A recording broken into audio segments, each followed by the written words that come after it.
Hey, if you're a fan of Rush, I think you're going to enjoy what I have for you here today. But this thing that I'm going to share with you actually transcends Rush a little bit. And anybody that understands the idea of vindication will enjoy what I have here. And what I mean by this is there are certain bands that have these loyal followings that for some reason early on just kind of got it, just understood what they were doing, liked them for some reason, really appreciated where they were going and what they stood for. And some of these bands, they'll have these loyal followings. And then there are these moments of vindication where they reach a certain status or something happens where you go, you see, that's why I like them, you know, and there's a lot of these groups that for whatever reason just have these really loyal followings. And actually a really good example of this, and just excuse the comparison, but a great example of this would be Kiss. When you look at their induction into the Rock and Roll Hall of Fame by Tom Morello, just watch that if you want to understand what I'm talking about, because he talks about what it was like being a kid and being a Kiss fan. And, you know, all the people that would make fun of you, and sometimes you'd even get into fist fights over being a Kiss fan. But there was this army of people that were just that kind of understood it. And for some reason, that music just spoke to them. And then you had the Kiss Army that was created. And when he inducted Kiss into the Rock and Roll Hall of Fame, he didn't use the word, but you could hear it in his voice, like, this is a moment of vindication, because he even says it in the induction. He says, this is the night that proves all of those people wrong, that we were right. You know, that's his whole thing. Well, Rush is one of those bands that when they came on the scene back in the early 70s, they put out that first album, they were immediately attacked by the critics. And, you know, initially it was just Geddy Lee's voice, this shrieky, banshee, just horrifying noise that the critics just attacked album after album. And then as they got further into their career, the people weren't just criticizing Geddy Lee's voice, because of course they kept doing that, but then they started criticizing kind of the ostentatious, self-indulgent way that they would do the music they would put out, you know, because they had Rush, they had Fly By Night, they had Caress of Steel, and then when they seemed to be on their way out, and the record company's like, you got to give us a hit song, what do? They put out 2112. You know, which was kind of like, no, we're going to do what we want to do. And so they did this other kind of, again, people just said, this self-indulgent thing that you're doing with this music, writing this whole one song, you know, that takes up this whole album side. And then it just kept going, you know, Farewell to Kings and Hemispheres, which just kind of continued this way of doing things. And then Permanent Waves, you know, they finally started having some songs that started being seen as hits. And then, of course, then you have Moving Pictures, which came out in 81. But the whole point is they'd gone through this trajectory where the critics just hounded them over and over and over. And it was in one of those bands where they just had this loyal following, this fan base that just stuck with them, that just kind of understood them for whatever reason, you know, from early on. And then and that fan base continued clear up until the end. And, you know, I consider myself a Rush fan, but I'm not like a lot of there are people that watch this channel that I've communicated with that are real Rush fans that have seen them 30, 40, 50 times in concert. I'm not that. I mean, I think I've seen them maybe 3-4 times over the years. I own a lot of their records and I love their music. But again, they had this following. And there were moments of vindication, kind of like what I said with Kiss. And what I found here today, and this is why I think you'll enjoy this. This is a newspaper article that was published in the Edmonton Journal on June 23rd of 1981. And so this is just a little bit after Moving Pictures came out, because Moving Pictures came out in February of 81. And then in October of this same year, Exit Stage Left would come out. But this is kind of in between that. And when Moving Pictures came out, it really put Rush on a different plane. just the song Tom Sawyer alone just launched them into the stratosphere as far as becoming a mainstream band, or a band that would get, radio play and kind of hit. I guess what I'm trying to say is it just put them on a new level as far as fame goes. And in some ways for these Rush fans, it was a vindication. Like, you see, these guys are awesome. And then from there, of course, the signals would come out, and some fans would fall off a little bit because of the more keyboard synthesizer heavy music that would come out. But still, they just had this loyal following that just stuck with them even through that period, because Rush then would just go through all these different changes over the years. And then later on, they'd kind of come back to their roots, and but they were never afraid to try new things and do new experimentation with their music. Because I can't remember where this was, but I saw a thing once where they talked about, I think it was an interview with Geddy Lee, maybe. It was just in some documentary, and he talked about the fact that there really was no, this is Rush's sound. There was nothing really, never saw anything as off limits. And when you look back at their career, you really get a sense of that they had just so many different influences, and they really weren't afraid to try anything.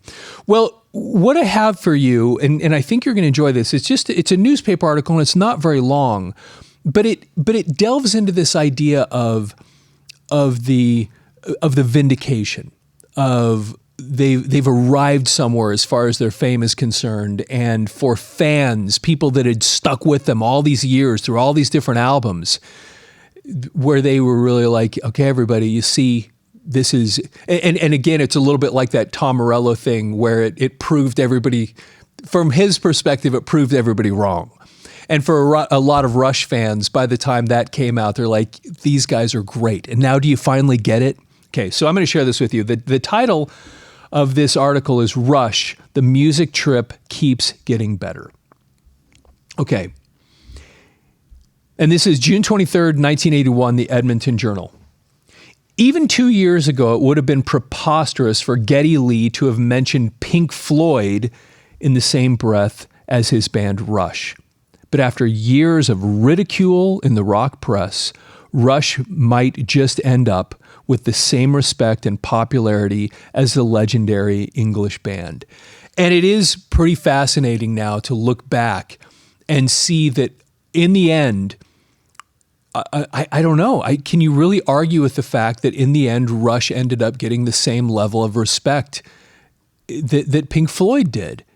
And I think there are probably Floyd fans who would mock it, scoff at that idea, but they really put themselves in that place that even all those years later, I saw Rush on their last tour, and they filled up an arena. They were still this respected entity that forged their own path, that did their own thing, and in many ways had kind of carved out their little space in rock history, similar to the way that Pink Floyd did.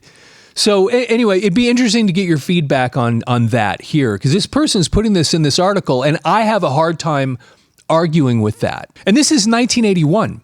They don't realize that there's still, 34 years ahead of them before they do their final tour, and they would still be 3+ decades later filling up arenas, that they would really carve themselves out that place. Anyway, this is so interesting to look at this. 1981. Let's see. Rush is coming to Edmonton for a concert at the Coliseum on June 25th with another strong Canadian band, Geddy. Rush began life as a heavy metal shriek out of Toronto, a comic book imitation of bands like Led Zeppelin. Loathed by critics, it toured endlessly, creating a core of fans through its first 3 albums. In 1976, it created even more laughter among critics with 2112, an album based on Ayn Rand's ode to individualism, Atlas Shrugged. That, of course, is not correct. I mean, it is focused on Ayn Rand's writings, and it actually, in the album, says something like, with acknowledgement to the genius of Ayn Rand, or something like that. I've got the album in the other room, but it does acknowledge her, but it doesn't say specifically. But I've heard it both ways, that it's from the Fountainhead or that it's from Anthem, but not Atlas Shrugged. But the album sold.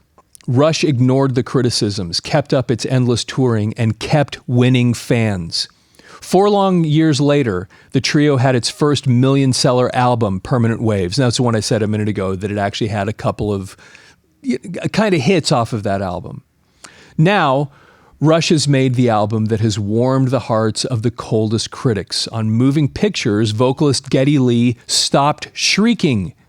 The band synthesized and completed many of the half-baked ideas which had floated around in its other albums for years.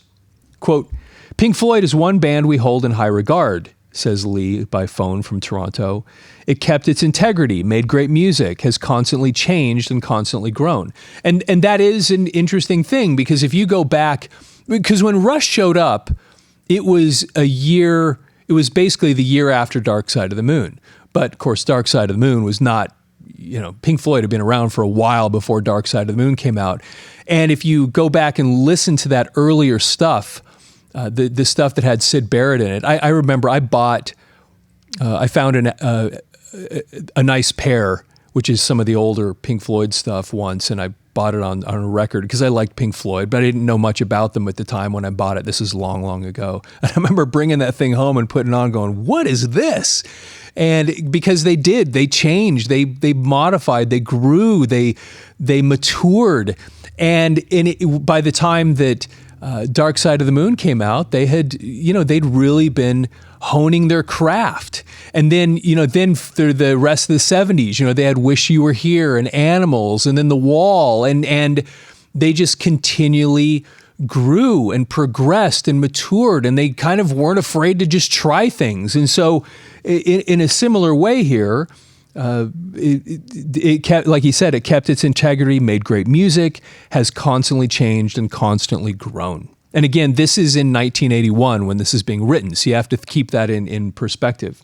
Okay, by the normal rules of rock, says Lee, Rush shouldn't exist today, let alone be successful. Bands rarely stay together long enough to release 11 albums before becoming a, quote, overnight success.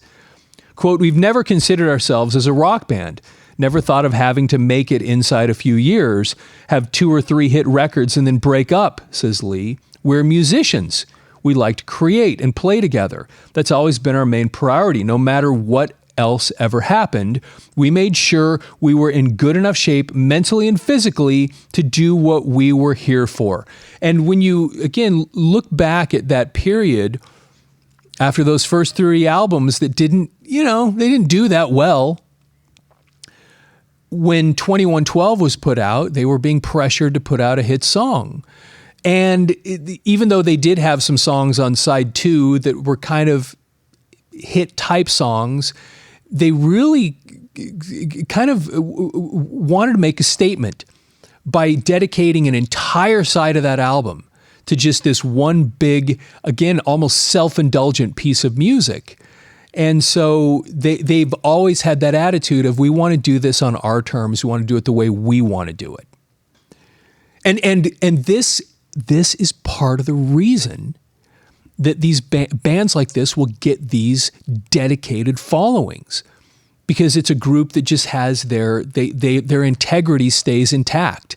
This is what we do. This is who we are. And we're not really worried about what people have to say about it. We're worried about doing what we think is right, what we believe in, doing our art the way we want to.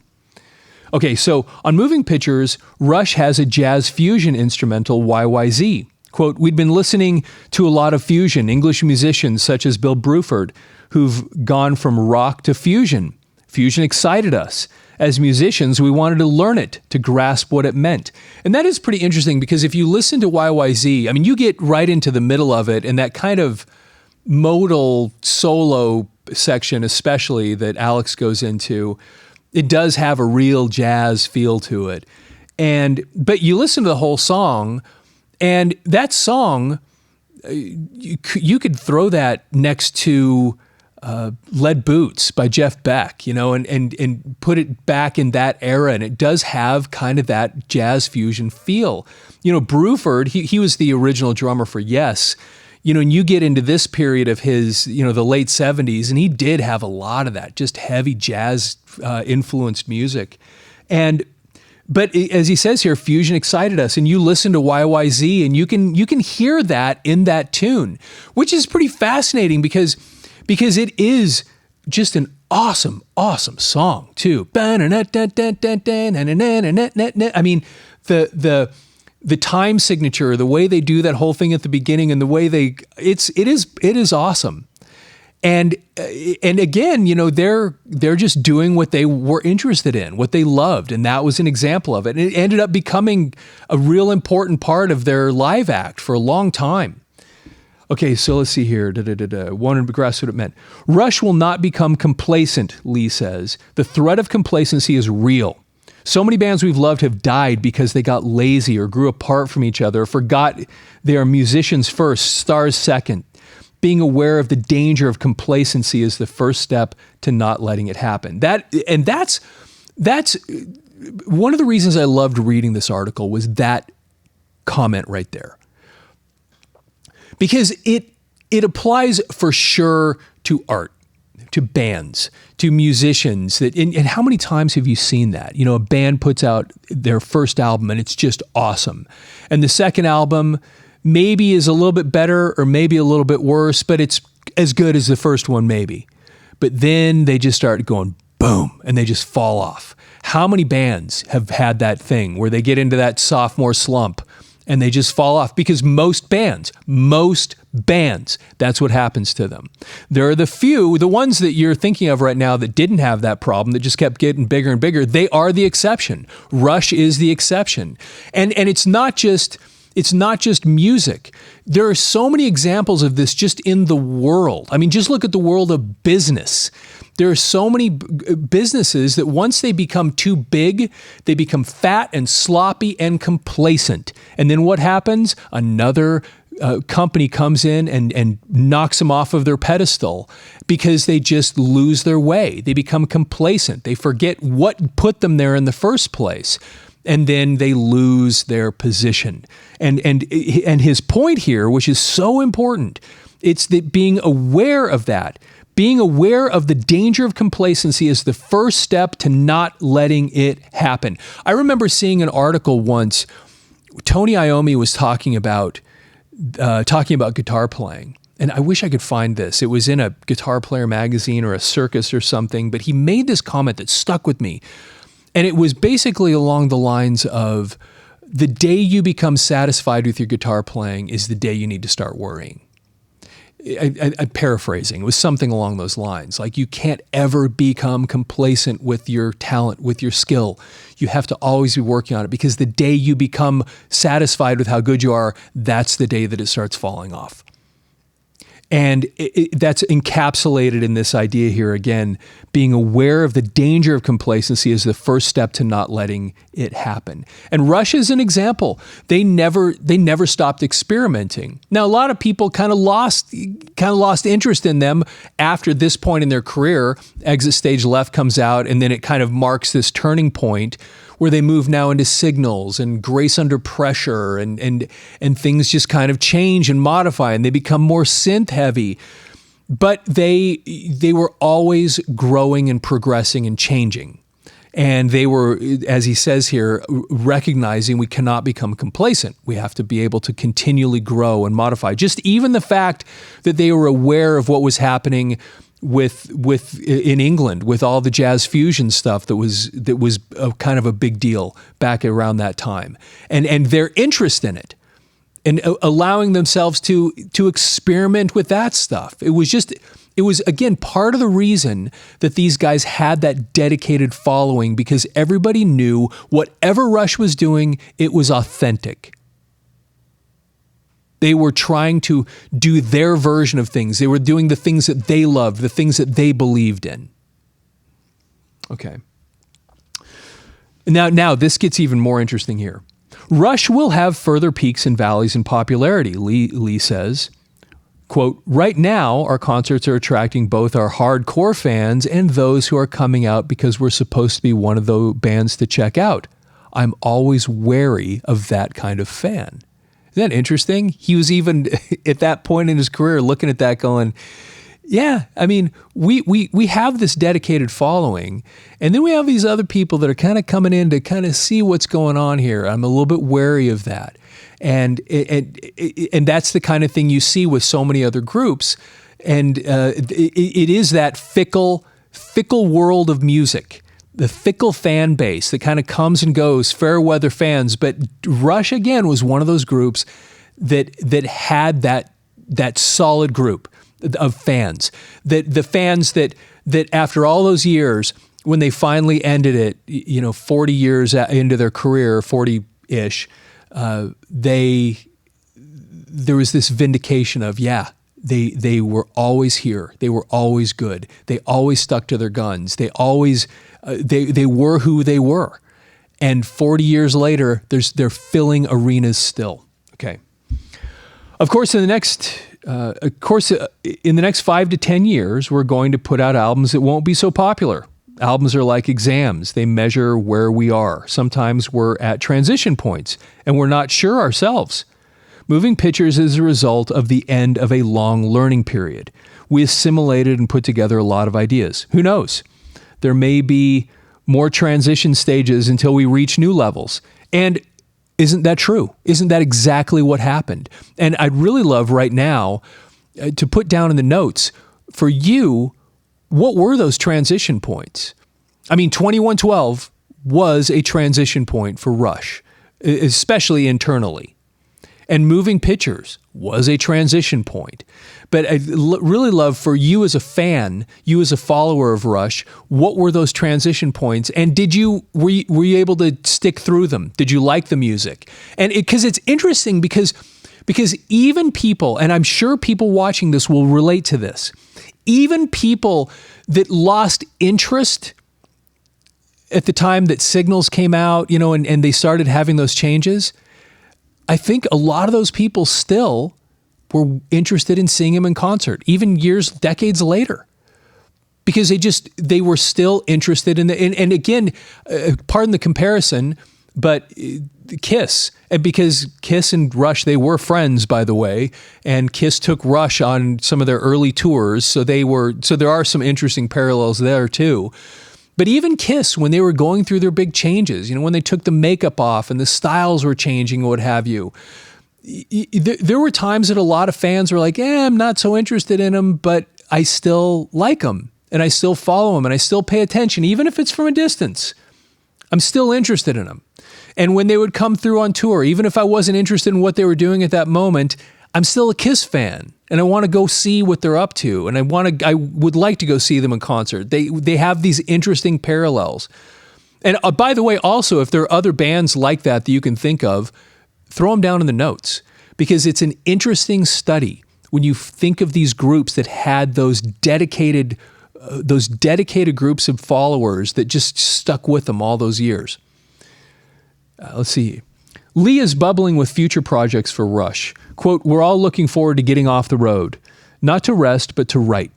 I have a lot of new musical toys to try out at home. We're thinking about doing a soundtrack for a Canadian documentary about the War of 1812. We got an inkling of our own direction by 2112. Now, I think we're really there in our own style. It's hard to be serious about the reaction to what we've done. We have to think about what we're doing. Now, that's, again, a really, really important thing, because he even realizes, he saw that we kind of really started to understand who we were back in 2112, and then he sees this moment when they get to Moving Pictures as a culmination of us understanding who we are. And then it's so fascinating looking at this, because as they're reaching that moment, what do? Okay, now we've arrived and we feel like we understand who we are, and now we go that direction. And then they shoot off and do Signals, which sounded like Rush, but it didn't. It had their own, they started changing and they started doing new things. And I actually liked that album. And I liked Grace Under Pressure. I actually, because for me, I was becoming aware of Rush when Exit Stage Left came out. I mean, I'd heard, I've talked about this before, I'd heard some other tunes like Free Will and Spirit of Radio. I think those were the things where I really became introduced to them, but I wasn't buying records on that level of into Rush until we get into Exit Stage Left time period. I think somebody had loaned me that tape. I know I've talked about it on this channel before, and I listened to it and I thought, oh my gosh, I love these guys. And then you suddenly, now you're going back and you're listening and you're finding, and then you are discovering all these things that have been being put out all these years. And then I find myself in that camp of, I really love this band. And then the first time I remember an album actually coming out where people were excited about it and talking about it was Signals. Because by the time I discovered Rush, all the stuff was already out. And so it was when Signals came out, then I hear people talking about Signals. This is new Rush albums coming out. And then I'm interested in them. And I remember that, and I bought it and I kind of liked it. And then Grace Under Pressure, I kind of liked that one. And then I saw them, I think the first time I actually saw them on tour was the Power Windows tour. And so I can't say that I love those albums that I just listed as much as I loved the stuff from Moving Pictures back, but I still loved it. I really, really enjoyed it. And so, but I'm not a 40 concert Rush fan, but I do consider myself a fan of the group.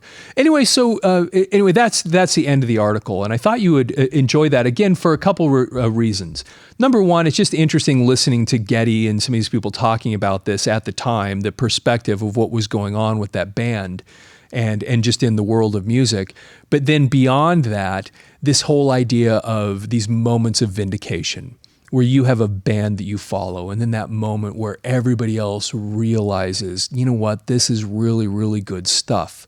And there are other bands like that. And I'd really, again, it would be interesting to have a list of some of those groups. So if you can think of any of those that would fill in that category too, that had these fans early on that followed them and became dedicated, following them album after album, and then they just kind of one day everybody realized, hey, this is really, really good stuff. It'd be interesting to kind of be talking about those and thinking about those. And if you remember this period of time, put it down in the notes and talk about it. I'd love to hear about that. Please, if you're not following the channel already, please follow the channel, of course. Like the video.